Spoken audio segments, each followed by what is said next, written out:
Would you also please join me in getting directly to the purpose of this evening, which is to welcome to the stage as we honor the First Annual Libertas Award winner, John Sununu.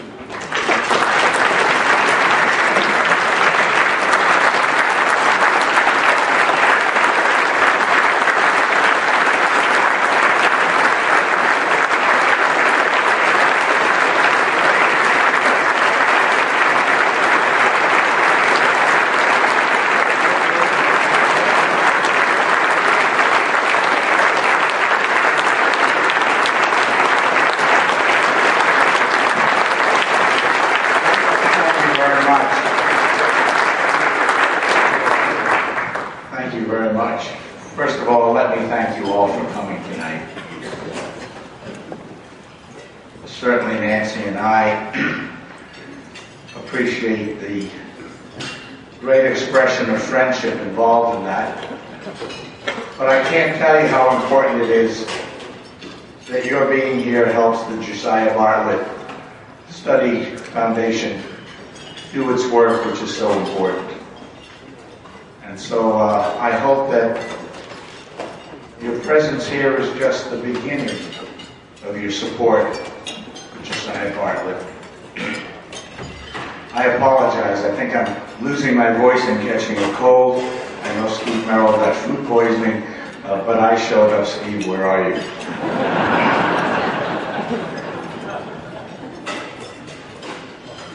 I would like to say a few words, only because I can't resist.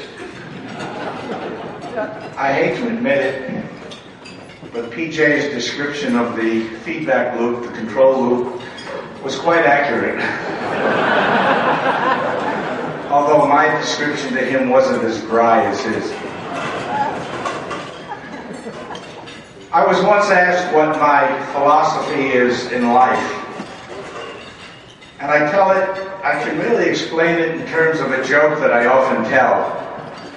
And I wasn't going to bring it up, but the PJ moving this to the light side reminded me that I probably should at least have one decent component of humor in here. And the joke is a story of three people. A lot of you have probably heard it, but I love telling it. It's three people in the French Revolution that are going to be executed. One is a lawyer, one's a revolutionary, one's an engineer, and they bring them down to the guillotine. And they bring the lawyer and they ask him if he has anything to say, and he starts citing chapter and verse of the law as to why he shouldn't be executed. He goes on for 20 minutes. He finishes. They stick his head under the guillotine. They pull the cord. The blade comes down and stops about an inch above his head. And since the custom was that you only get one chance, they had to let him go. They then bring the revolutionary down and they ask him if he has anything to say. And he says, no, the revolution will go on without me. He gives them all the inspirational talk as to why this is an important cause, that the people understand what they're doing. It takes him about 30 minutes. They stick his head into the guillotine, they pull the rope, and once again it comes down and stops about an inch above his head. Now they bring the engineer. They ask the engineer, do you have anything to say? And he says, no, I'm just a lowly engineer. I don't have much to say. But you know, I've been watching this, and I think I know what's wrong with your machine.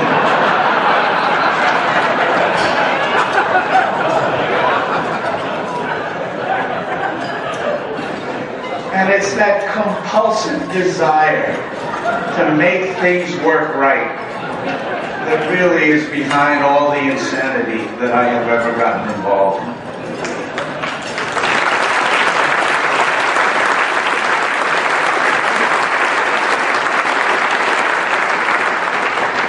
Now, usually, after going through what I just went through, people come up here and try and respond in kind. I'm actually going to go out of character tonight, and I'm going to be nice.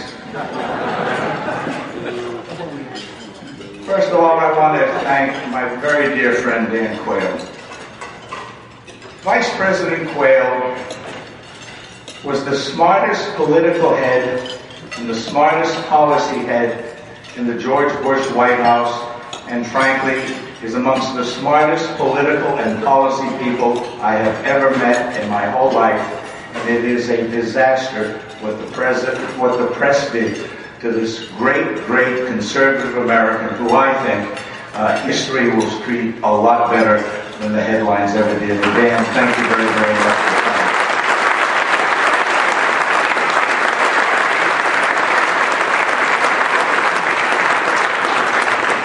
I hope you all realize that Dan is now the son of a congressman, Ben Quayle, and so the father, son. He looks so damn young. I got all confused. The father. Senility is a horrible disease. I have to say. And really, I think the thing that keeps our families together is the fact that they too have the same kind of bond, parent, children, and have conveyed those kinds of commitments and principles to them, and it really makes a difference. And I can't tell you how happy I am that my dear friend was able to come here tonight. Steve Merrill chickened out. All you have to do is threaten a little bit of warmth and charm, and the soft ones never show up. But I have to tell you, Steve is another dear friend. Steve was a great governor, great attorney general before that, and a great legal counsel before that. And all I was going to tell Steve that when he did show up is that the only reason he got those 2 Cato Awards is that he paid attention when he worked in our governor's office. But he is really the first governor in New Hampshire history, recent history, that ever created real cuts. And there too, I think, people will recognize in the long run what a fantastic governor he was. Now we get to the interesting part, James. Again, I have to say there wasn't much exaggeration in his description of the trip in Idaho. I mean, it was a whirlwind tour, but it was representative of the kind of fun, that we had as a family. We literally tossed about 6 of them into the back of a car and drove across Idaho to see some of the great sights. The family has tolerated me. They have put up with the difficulties of public life. They have, and it's not fun being the family of somebody who gains headlines occasionally, and certainly not fun for the family of someone who often gets not the nicest of headlines. And so I want to express my appreciation not only to James, but to the 8 of them who are here tonight. Numbers 1, 2, 3, 4, 5, 6, 7, and 8. And to Nancy, who has really been the key to keeping this family not only a happy family, but a smart, productive, and contributing family. So Nancy, Kathleen, Elizabeth, Christina, John, Michael, James, Christopher, and Peter. I got them all. I do want to also say a few words about Bartlett. The one thing I really learned as governor was that knowing things was important to making policy. Understanding what a budget really has in it allows you to make cuts of things that aren't needed. If you don't know, you cannot do. And what the Bartlett Group does, what Josiah Bartlett does, is provides the factual information that is needed for those who believe in smaller, limited, but very effective government to do good policy. Until they came along, our legislature of 400 and our Senate of 24 and our governors really did not have, quite often, the information necessary to make the changes that counted. Just to show you the power of information. When I put the first really fully integrated computer system in the state, and I put the little terminal behind my desk. That system allowed me to look at any account in almost real time. And I can tell you that all I had to do was bring each department head in once and go through the process of taking a look at their budgets for them while they were there and show them that I could turn around and watch what was happening in their department virtually live. They went back with a bigger sense of responsibility and an understanding that somebody was watching and things work better. What Josiah Bartlett does today is a modern version of that. They put the data out, they put the information out. And for all of you that are in business, without their contributions, this would be a very different state. The more you feed them financially so they can continue to do that work, the better off you and your businesses and your families and your communities will be. So this is an important dinner because the money that they raise here will allow them to continue to do the work. And I urge you to look very, very carefully at how you can become continuing supporters of giving the information to those that we elect so they can do what we want them to do. Thank you for coming. Thank you for being part of it. And let me do one more thing. Let me make 2 more points if I may. One, I really do believe in that concept of tight control systems. It's called local control in New Hampshire. It is why this is such a special state. The fact that in New Hampshire, you can walk down to your town hall or you can walk down to City Hall and you virtually are assured of knowing the people you're going to talk to and complain about the problems or ask about a policy. Or you can go to town meeting and vote the town budget, or you can go to school district meeting and vote your school budgets. That is what makes this the most unique of all 50 states. It is what we have to try so hard to preserve.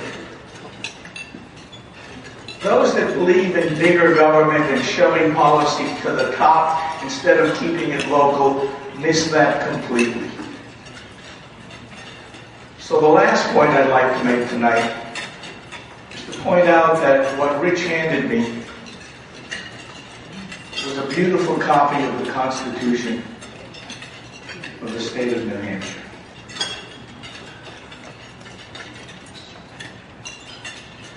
Documents like this are put together with a purpose.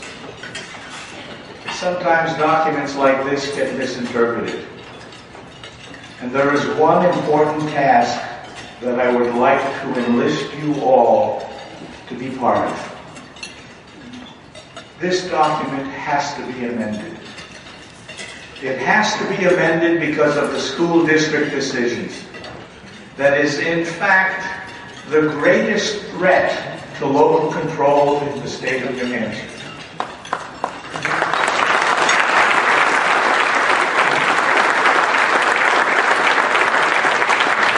I commend Governor Lynch for coming forward with a constitutional amendment, and I commend Speaker O'Brien and Senate President Bragdon for being strongly committed to have this state have a chance to vote on a constitutional amendment.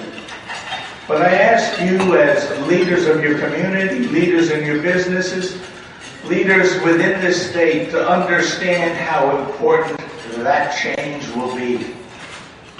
It will reinstate, if you will, the governing structure that makes this state so strong, so special, so unique. People in New Hampshire have a great sense of community. We tithe our time. I tell people about that all the time. We govern ourselves.